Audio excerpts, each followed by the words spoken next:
नमस्कारम। ये साल मिलेट का साल है।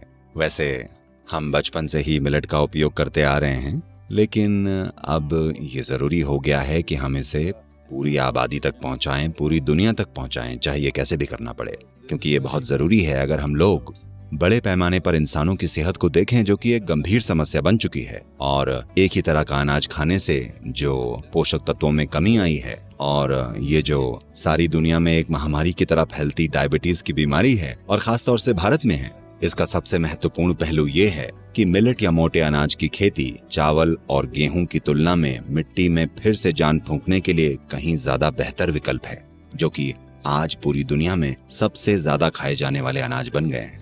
मिलेट एक बहुत बड़ा फर्क लेकर आएगा, और ये धान और गेहूं की तरह ज्यादा पानी पीने वाली फसल नहीं है। गेहूं और धान असल में डेल्टा में उगाई जाने वाली फसलें थीं, और उन्हें वैसा ही रहना चाहिए था। धान केवल डेल्टा क्षेत्रों में बोया जाता था, जहां प्राकृतिक रूप से पानी का एक ठहराव होता था और लोग इन प्राकृतिक स्थितियों का उपयोग करते थे। पर आज हम इसे पैदा करने के लिए दूसरी जमीनों पर जमकर सिंचाई कर रहे हैं। ये तरीका न केवल पानी बड़ी मात्रा में खर्च करता है, बल्कि इससे मिट्टी भी कई तरह से नष्ट होती जा रही है। मिलेट का उपयोग इंसानों के स्वास्थ्य और मिट्टी के स्वास्थ्य दोनों के लिए बहुत बढ़िया बदलाव लेकर आएगा। रागी इस उपमहाद्वीप का एक बड़ा ही महत्वपूर्ण अनाज है, और खास तौर से पता है, जब हम कर्नाटक में बड़े हो रहे थे तो ये हर जगह रोजाना खाया जाता था। पर क्या पता कैसे इसका गलत प्रचार हो गया कि ये तो गरीब लोगों वाला खाना है और ये आपको सामाजिक प्रतिष्ठा नहीं दिलाता, पर यह आपको स्वास्थ्य, खुशहाली और पोषण दिलाता है। मैं दुनिया भर में आप सभी महिलाओं को ये बात जरूर बताना चाहता हूं कि रागी आप महिलाओं के खाने के लिए सबसे बेहतरीन अनाज है। ये मिलेट महिलाओं के लिए सबसे जबरदस्त चीज है। इसमें सबसे ज्यादा मात्रा में कैल्शियम होता है, सारे अनाजों में सबसे ज्यादा और बहुत ज्यादा मात्रा में आयरन भी होता है, जिसकी कमी एक समस्या है। पूरी दुनिया में खास तौर से महिलाओं में खून की कमी एक बड़ी समस्या है। इसके साथ साथ हड्डियों का कमजोर होना भी एक ऐसी समस्या है जो कि एक औरत के जीवन में कुछ खास पड़ावों पर हो जाती है। रागी इन दोनों समस्याओं में एक जबरदस्त फर्क ला सकती है।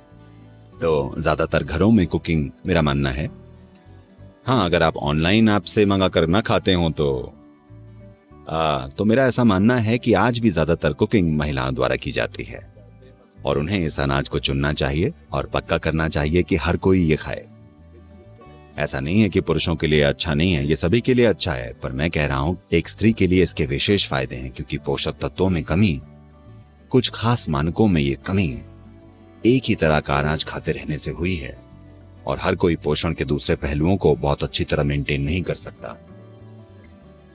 तो उन सभी लोगों के लिए रागी एक जबरदस्त अंतर ला सकती है। आज भारत में भारत सरकार ये नया शब्द लेकर आई है, जो कि एक बहुत बढ़िया चीज है। ये एक पारंपरिक शब्द रहा है, पर इसे वापस इस्तेमाल में लाया जा रहा है। इसे श्री अन्न कहा जाता है, और यहाँ ईशा योग केंद्र में हफ्ते में कम से कम 5 दिन हर कोई मिलेट खाता है, और हम लोकल किसानों और किसान उत्पादक समूहों को मिलेट की खेती करने के लिए प्रोत्साहित भी कर रहे हैं। और मिलेट की खपत धीरे धीरे हमारे आसपास बढ़ भी रही है, लेकिन ऐसा पूरे के पूरे देश में होना चाहिए।